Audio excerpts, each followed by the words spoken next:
Hello, welcome to Duncan Egg Bricks and to part 47 of my Hogwarts MOC series, where today we're going to be looking at the Hogwarts Gatehouse.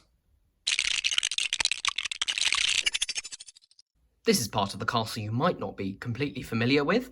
It's actually part of the exterior wall of the castle beyond the bell towers and takes this form in the earlier films, that is Philosopher's Stone and Chamber of Secrets.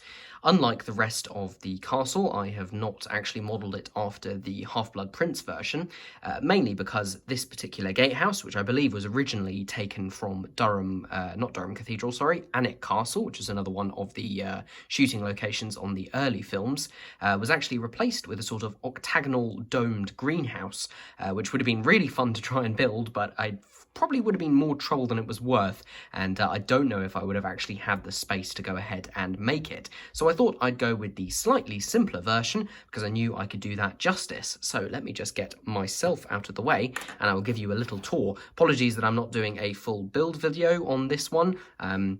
Just a little bit pressed for time and space, and I wanted to get this video out to you as I know you've been waiting for an update for a little while now.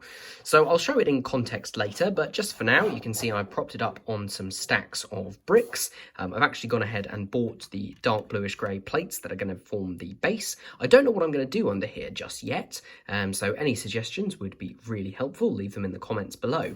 As you can see, for the section above I've gone for two different colours of green. So this is the regular Lego green on the outside, and then this is bright green in the middle, partly based on what plates are available in which colours, and I just wanted to give that kind of impression of lawns, maybe with the kind of stripes you get when you mow it. I don't know how wizards keep their grass short, but I'm assuming they do something magical, I should say.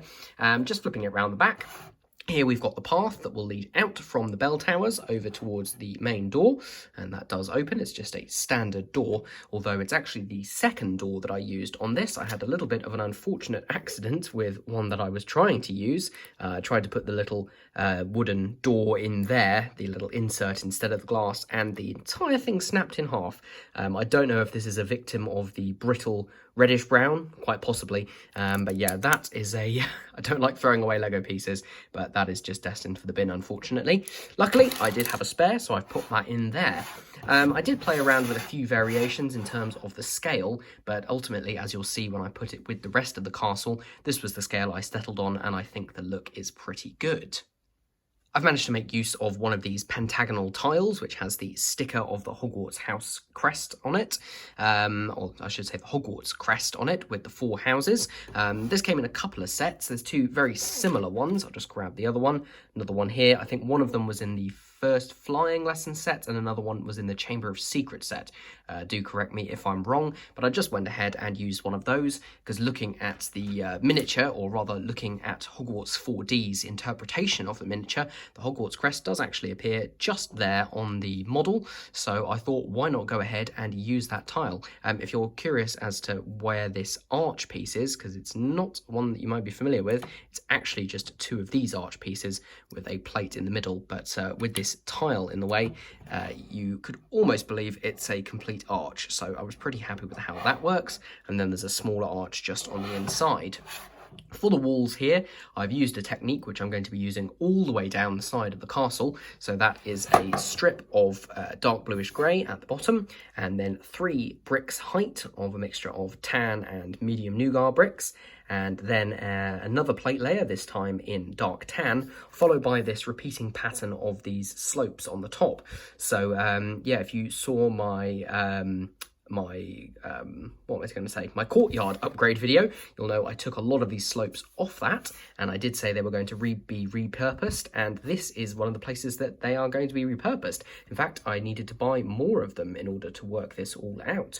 So yeah, this wall will continue all the way around that part of the castle, outside the greenhouse, and all the way up to the where the central tower is. The only other feature to show you here really is this statue. Now, this isn't really there on the original model. It doesn't appear there in the films. You might recognise it. This is from the first flying lesson set, but it's also, more importantly, from the films. It's representing, I think, a real statue with two crossed swords, which I think a bludger flies through. Should probably cross them a little bit more. Bludger flies through there and then flies back again when Harry's having his first Quidditch training session with Oliver Wood.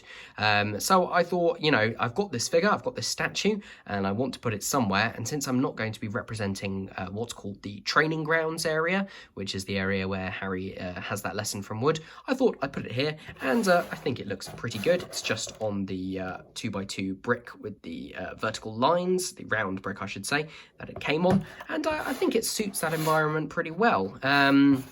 So yeah, just a short one. I'm just going to be doing a few of these as we're approaching the 50th part of this series, which I can't quite believe.